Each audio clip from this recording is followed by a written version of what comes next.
অনুষ্ঠানের পরের অংশে এক অফিসারের প্রশ্নের উত্তরে বলেন, an elected government will take over on 01 January January 2026. 2026, correct. সরকার বলছে জুনের মধ্যে নির্বাচন, উনি বলছেন যে জানুয়ারির 1 তারিখের এক মধ্যে তারিখে ইলেকটেড নতুন গভর্নমেন্ট গভর্নমেন্ট, দেখবেন উনি। নতুন গভর্নমেন্ট দেখবেন। মানে how dare he is, how dare he is, is just how dare he is. মানে আমি তো বুঝলাম না কিছু। এটা এটা এটা উনি বলতে পারে, উনি ইউনিফর্ম পরে? উনি পারে না, উনি পারে না। আমার আমার মনে হয় যে অ্যাকচুয়ালি উনি আমরা তো একটার রাষ্ট্রের পর রাষ্ট্রের একটা এই চুক্তিভিত্তিক গভর্নমেন্ট, কর্মচারী, তাই না? উনি তো রাষ্ট্রের চুক্তিভিত্তিক কর্মচারী। কারেক্ট, এই 3 বছরের গভর্নমেন্ট, জন্য চুক্তি দেওয়া হয়েছে ওনাকে। এই গভর্নমেন্ট তাকে এতদিন কেন সহ্য করতেছে এটা আমার মানে মাথায় ধরে না। ডক্টর ইউনূস হচ্ছে মানে মানে পুরা ওয়ার্ল্ড ভাইজা খাওয়া লোক। তো ওনারে আপনি চোখ রাঙায় লাভ হবে না, আর এসব কথা বলে লাভ হবে না, সেনাবাহিনীর বিরুদ্ধে অপপ্রচার, আমার বিরুদ্ধে অপপ্রচার। নো, মানে আপনি আপনি ভাই আসমান থেকে ওহী নাযিল হয় না আপনার উপরে, আপনি ইয়েও না, আপনি প্রিস্ট লাইক কিছু না। আপনি ধরেন, আপনি আপনারা এখন এত কথা বলছেন, তো 16 বছরে যে ইন্ডিয়াতে যে বন্দরটা দিয়ে দিল, আপনি বলতেছেন যে চট্টগ্রাম বন্দর এইভাবে দেওয়া যাবে না। তো তখন আপনারা কোথায় ছিলেন ভাই? তখন তো আপনাদের ইউনিফর্ম ছিল, তখন তো আপনাদের এইসব ইয়ে ছিল।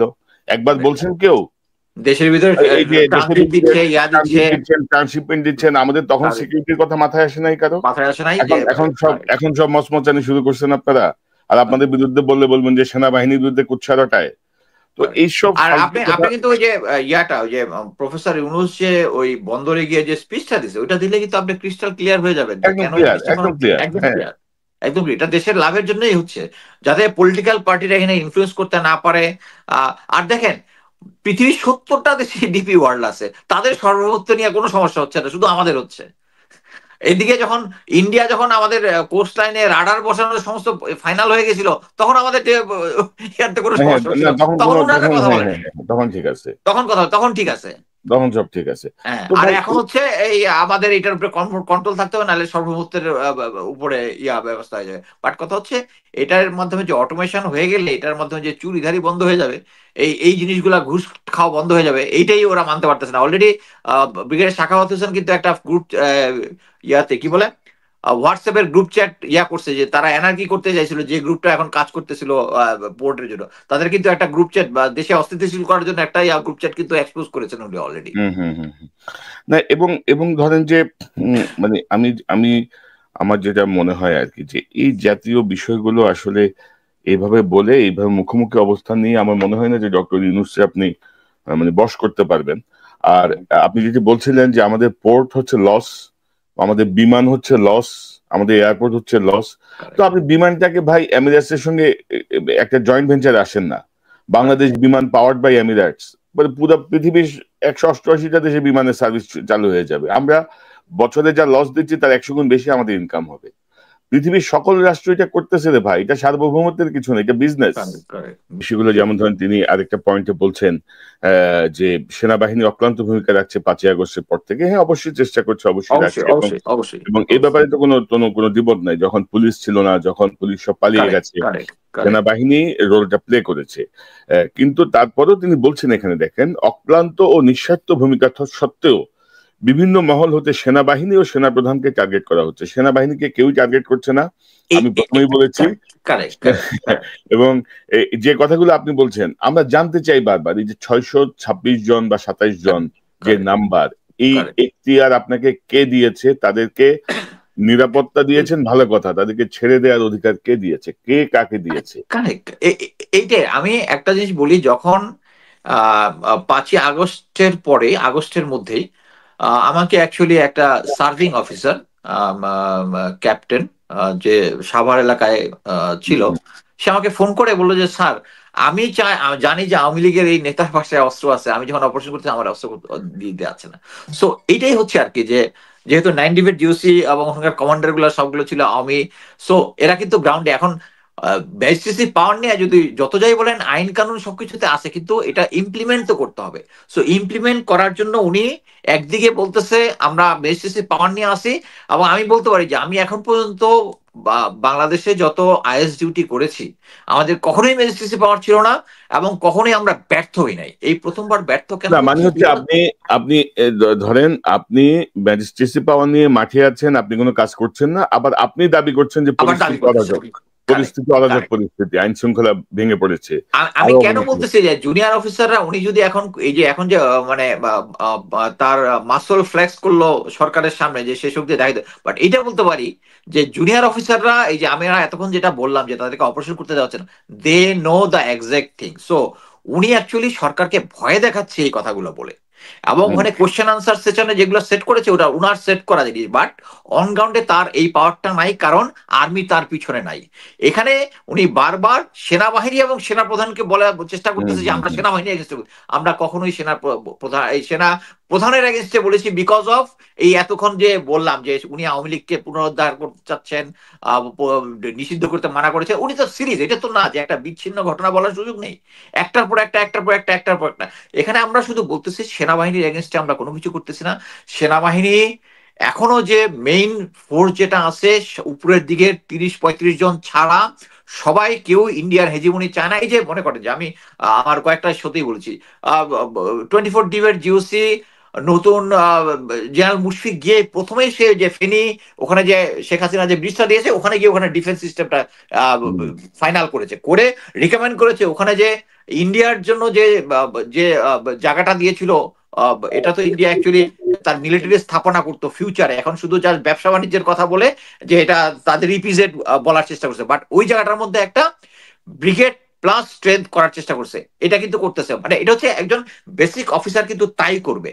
হ্যাঁ, বাংলাদেশ আর্মির অফিসাররা এইরকমই এবং দে আর ডেডিকেটেড, বাট ফিউ সিনিয়র যারা আছে, এবং দেখেন এত কিছু করার পরেও যে সমস্ত জেনারেল গুলাকে নিষেধাজ্ঞা দেওয়া হয়েছিল, যে যাদের উপরে পাসপোর্ট সিজ করা ছিল, এদেরকে সবাইকে পালিয়ে যেতে দিচ্ছে, পালিয়ে যেতে দিচ্ছে। এরপরেও লোকজন কিছু বুদ্ধিজীবী আছে, এটা মানে কি বলবো, এদেরকে মানে অনলাইনে মুখ খারাপ করতে ইচ্ছা হয় কিন্তু করতে পারি না আর কি। ধরেন ওয়াকার সাহেব ভালো, ধরেন একটা বিষয় বলবো যে ধরেন তারপরও ধরেন এই গত 10 মাসে যে কাউন্টার কু বা প্রতি বিপ্লব এই জাতীয় কিছু হয় নাই, এটা একটা ভালো সাইন আর কি, আমি মনে করি। কিন্তু ধরেন এই যে গদবাঁধা কথা, দেশে বিদেশি স্বার্থান্বেষী মহলগুলো পরিস্থিতিকে আরো অবনতি ঘটাতে চাচ্ছে। তো দেশে বিদেশি স্বার্থান্বেষী মহল কাজ করতেছে না, কাজ করতেছে ইন্ডিয়া এবং আপনার সাবেক অভিভাবক হাসিনা। আপনি একটু বলেন যে এইভাবে ধরেন মানবিক করিডোর বা এটা নিয়ে যদি আপনার আপত্তি থাকে, বিং এ আর্মি চিফ, যেহেতু যে পরিস্থিতি হোক আপনি একটা ঝুঁকি নিয়েছেন 5ই আগস্টে, আপনি কথা বলেন না কেন? আপনি কথা তো বলতে পারেন। যদিও কথা হয়েছে 3 বাহিনী প্রধান সহ উপদেষ্টার সঙ্গে ডক্টর ইউনূসের সাথে বৈঠক করেছেন, কিন্তু আপনি এইভাবে বলতে পারেন কিনা? আপনি একটু শুনি যে কোড অফ কন্ডাক্ট কি বলে। আচ্ছা, এখানে আমি একটা কথা বলি, সেটা হচ্ছে আহ ওনার সাথে যে 3 বাহিনী সহ যে কনফারেন্সটা হয়েছিল ওখানে কিন্তু এই মানবিক করিডোর নিয়ে কথা হয়েছে। ওখানে সেনাপ্রধান বলেছেন যে এই মানবিক করিডোর দেওয়াটা নিয়ে উচিত হচ্ছে আমাদের যারা স্টেক হোল্ডার তাদের সাথে একটা কনফারেন্স করা, করা।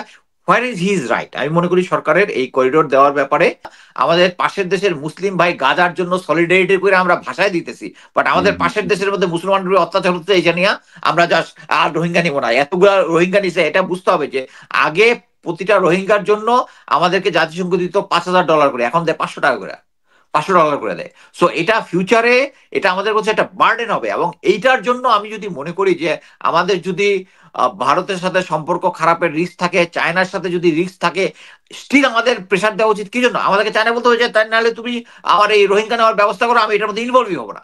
বাট কথা হচ্ছে এই সমস্যা মানে অতীতে এই ধরনের ক্রাইসিস সলভের জন্য মিলিটারি ফোর্স ডিপ্লয় হয়েছে, মিলিটারি ফোর্স ডিপ্লয় হওয়াটাই জরুরি। আমরা যদি এখানে, আমিও মনে করি, আমি ব্যক্তিগতভাবে মনে করি যে আমরা যদি এখন আরাকান আর্মি একটা উইনিং আর্মি, এই আর্মিকে যদি আমরা সাপোর্ট দেই, ফিউচারে আমাদের এই বর্ডারটা সিকিউর থাকবে। আমরা ধরে নিতে পারি এখন জান্তা সরকারের কোনো ফিউচারে গভর্নমেন্ট নাই, আমরা যদি আমেরিকার সাথে একটা ডিলে আসি, আমি যে সেটা হাইপোথেটিক্যাল বললাম, এটা অনেকেই বিরোধিতা করবে, যে আমেরিকার সাথে একটা ডিলে আসি যে ওকে তুমি আমার এয়ার ডিফেন্স সিস্টেমটা চিটাঙে ঠিক করে দিবা, আমি এখানে হেল্প করব, বাট আমার রোহিঙ্গার লোকজন নিয়ে যেতে হবে, দ্যাটস অল। বাট আমি মনে করি স্টিল আমাদের ট্রুপস ইনভলভ না করে আমরা যদি আমাদের বর্ডার পর্যন্ত দেই, তাহলে আমরা এটা অ্যাটলিস্ট একটা প্যাসেজ ওপেন হবে যেটা দিয়ে আমরা এই রোহিঙ্গা ইয়াটাকে আমরা সমাধান করতে পারবো। বিজনেস বিজনেস যেখানে সার্বভৌমত্ব বিপন্ন হচ্ছে ওইখানে আপনি স্যালিউট দিয়া খুশি, আর যেখানে আচ্ছা যাই হোক তিনি বলছেন যে বাংলাদেশ সেনাবাহিনী দেশ ও জনগণের কোন রকম ক্ষতি হয় এমন কোনো কাজ করবে না এবং কাউকে এমন কোনো কাজ করতে দেবে না। ভালো, কিন্তু আমরাও ধরেন আপনি ভারতের পক্ষে বা হাসিনার পক্ষে পাকিস্তান ওইটাই আওয়ামী লীগ করবেন, এইটাই এটা হচ্ছে হইতে সমস্যা, দিব না। এটাই সমস্যা, একদম ক্লিয়ার বাংলা কথা, আপনিও এটাই দিবেন না, সমস্যা। আমরা ওইটা হইতে দিব না ইনশাল্লাহ। কারেক্ট। তো আমার মনে হয় যে এই যে ক্লেমটা উনি করলেন প্রজাতন্ত্রের কর্মচারী হিসেবে, প্রজাতন্ত্রের তো কোনো কর্মকর্তা নাই কিন্তু আমাদের সংবিধান কারেক্ট, অনুযায়ী, কারেক্ট, প্রজাতন্ত্র সব কর্মচারী। কর্মচারী। প্রজাতন্ত্রের কর্মচারী হিসেবে, সরকারের ট্যাক্সের টাকায় বেতনভোগী কর্মচারী হিসেবে তিনি, এটা তো সরাসরি সরকারকে অস্বীকার করা, তার নিয়োগকর্তাকে অস্বীকার করা, অস্বীকার তাকে করে। অস্বীকার করে। এরপর আমি জানি না যে সরকার কি সিদ্ধান্ত নেবেন। সরকার এসব চোখ রাঙানি ভয় পাওয়ার কোনো কারণ নাই। ডক্টর কারণ নাই, ইউনূস কোনো কারণ নাই, চোখ অনেক, বন্ধ করে কোনো কারণ নাই। আর্মি উনার পিছনে নাই, জেনারেল ওয়াকারের পিছনে তবে ফুল তবে আমার স্টপ। একটা জিনিস মনে হয় কি জানেন, আমার একটা জিনিস মনে হয় কি জানেন, যে যে আমরা তো বারবার বলছি না যে ডক্টর ইউনূস আপনার অ্যাসোসিয়েট যারা আছে যাদেরকে আপনি বসাচ্ছেন এই অপদার্থ গোষ্ঠীতে বিদায় করেন, না হলে কিন্তু বিপদে আপনি পড়বেন। এরা কিন্তু কেউ বিপদে পড়বে না, বদনাম হবে আপনার। ঠিক তেমনি জেনারেল ওয়াকারকে কিন্তু আমরা অনেকবার বলছি যে ভাই 30-35 জনের সরান, আপনার আশপাশকে ক্লিন করেন। আপনি যে যেভাবেই হোক, যে কারণেই হোক, 5ই আগস্টের ভূমিকায় আপনি প্রশংসিত হয়েছেন, সেই প্রশংসাকে তারা রুইন করে ফেলবে। আমি বারবার বলছি, বুঝে নাই কিন্তু আমাদের কথা। বাংলায় বলছে, চাইলে ইংরেজিতে বলতে পারি, চাইলে হিন্দিতেও ট্রান্সলেট করে দিতে পারি। যাই হোক, হিন্দিতে বললে একটু বেশি ভালো বুঝতে পারে, দেখতে পারেন ট্রাই করে। তাও তিনি বলছেন যে যথাসম্ভব একটি গ্রহণযোগ্য নির্বাচনের যথাশীঘ্র সম্ভব একটি গ্রহণযোগ্য নির্বাচনের মাধ্যমে রাজনৈতিক সরকারের কাছে ক্ষমতা হস্তান্তরের প্রয়োজনীয়তা রয়েছে বলে তিনি উল্লেখ করেন। আমি কনফার্ম যে প্রফেসর ইউনূস যদি একটা স্টেটমেন্ট দিয়ে তাকে চাকরিচ্যুত করে, হ্যাঁ, ইভেন যেটা নিয়ম অনুযায়ী যেটা আছে, প্রফেসর ইউনূস তাকে চাকরিচ্যুত করবে, কইরা ওই প্রেসে পাঠায় দিবে। ইয়াটা হচ্ছে উনার অ্যাডভাইস অনুযায়ী চুপ করে সাইন করার কথা, না করলেও কোনো সমস্যা নাই, he is sacked, he is sacked simply. আপনার মনে আছে না জেনারেল নাসিমের কি অবস্থা হয়েছিল? জেনারেল নাসিম কিন্তু অফিসে বসে বসে ইয়া করতেছিল, মানে সেনাপ্রধানের ইয়া করতেছিল, মানে কিন্তু শেষ পর্যন্ত কিন্তু he has to step down.